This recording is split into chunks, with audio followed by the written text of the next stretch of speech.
Bonjour à tous, aujourd'hui nous sommes vendredi, nous attendons tous les recommandations de notre ministre en attendant notre histoire.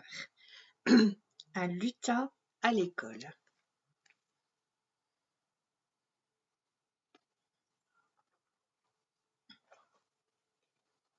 Cette année, à la rentrée, on a eu une drôle de surprise. Parmi les nouveaux élèves, il y avait un lutin. Oui, un vrai lutin, comme dans les contes de fées. Pas plus haut que 3 pommes, avec de longues oreilles pointues, des petits yeux malins, un bonnet rouge et un pantalon vert. On s'est poussé du coude en chuchotant. « T'as vu ? Hé, t'as vu ?»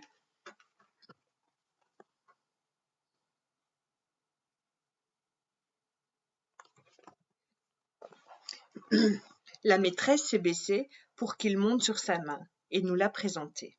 « Les enfants, voici Pim. J'espère que vous serez gentils avec lui. »« Oui !» avons-nous répondu d'une seule voix. C'était un gros mensonge. À la récréation, Pim est resté seul dans son coin. Nous, on le regardait de loin. Puis Cédric a lancé. « Quel minus ce lutin !»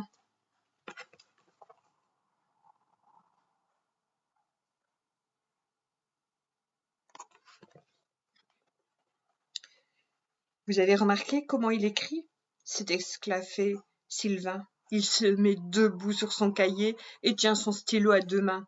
C'est ridicule. Et ses habits, a ajouté Lola. On dirait un nain de jardin sans barbe.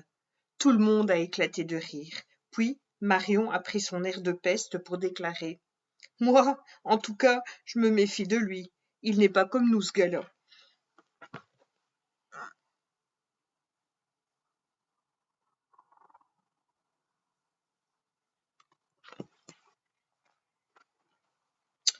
Louis, Nina, Clémentine, Violette et Enzo ont trouvé qu'elle avait raison.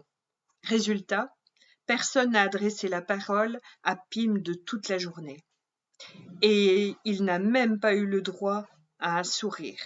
Pourtant, moi, je le trouvais plutôt sympathique. Et j'aurais bien aimé le connaître un peu mieux, mais je n'ai pas osé lui parler. J'avais trop peur que les autres se moquent de moi.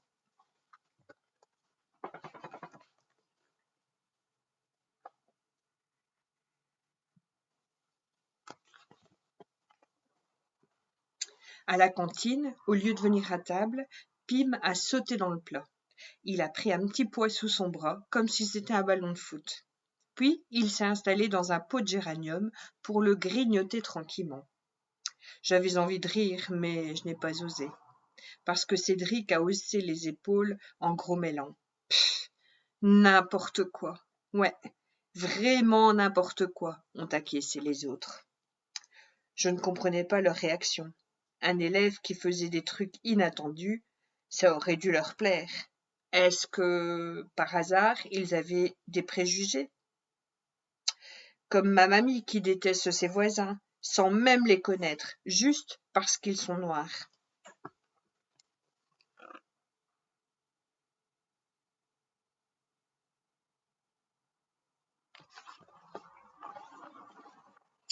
Le 2e jour, Cédric et Sylvain se sont déchaînés. Chaque fois que la maîtresse écrivait au tableau, ils bombardaient Pim de boulettes de papier. Quand une boulette a frappé la maîtresse dans le dos, elle s'est retournée et a demandé sévèrement « Qui a fait ça ?» Tous les doigts se sont pointés vers Pim. Comme il y avait un tas de boulettes autour de lui, la maîtresse a cru que c'étaient ses réserves. « En voilà des manières !» s'est-elle écriée. « Va au coin, vilain gare, vilain lutin. Ça t'apprendra à te conduire comme un voyou. » « Ce n'est pas moi !» a protesté Pim. « Ne mens pas, tes camarades t'ont vu. »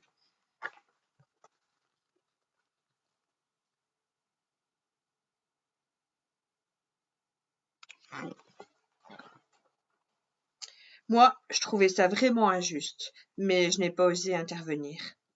Je ne suis pas très courageuse dans l'ensemble. Alors j'ai fait semblant de rien. Mais à vous, je peux bien l'avouer, je n'étais pas fière de moi. C'est seulement le 3e jour que je me suis décidée à réagir. Quand Cédric et Sylvain ont voulu plonger Pim dans le bocal du poisson rouge.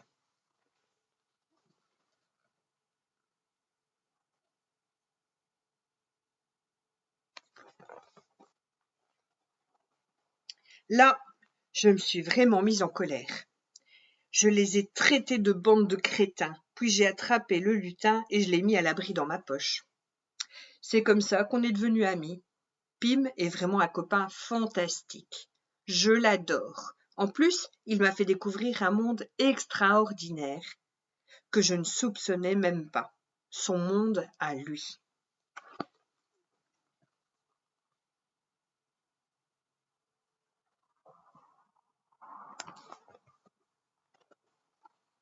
Il habite dans un champignon. Avant, quand je me promenais en forêt, il m'arrivait de choter dans les champignons. Je ne me doutais pas que ça pouvait être des maisons. Dorénavant, je regarderai où je marche, pour ne pas risquer de piétiner un village.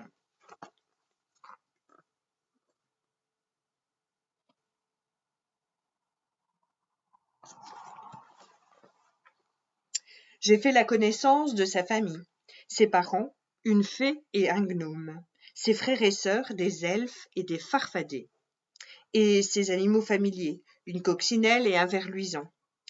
Ils m'ont même invité pour les vacances de Pâques.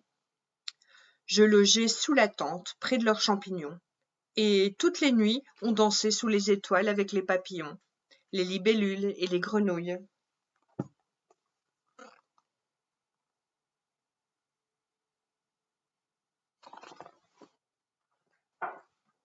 Maintenant, grâce à eux, je sais reconnaître les oiseaux à leur chant, les insectes à leur vol, les plantes à leur odeur, les baies à leur goût. J'ai compris qu'il y avait d'autres univers que le mien, aussi beaux, aussi riches et aussi passionnants. Si mes copains de classe savaient ce qu'ils ont raté en repoussant l'amitié de Pim, ils en seraient malades de jalousie.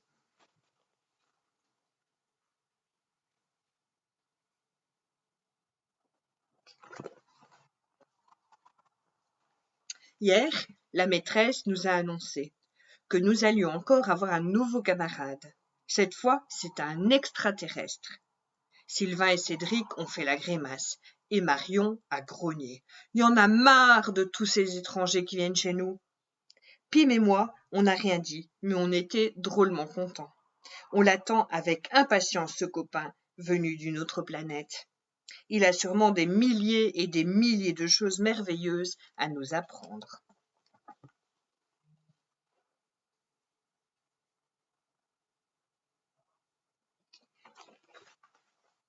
Voilà, j'espère que l'histoire vous a plu. À bientôt.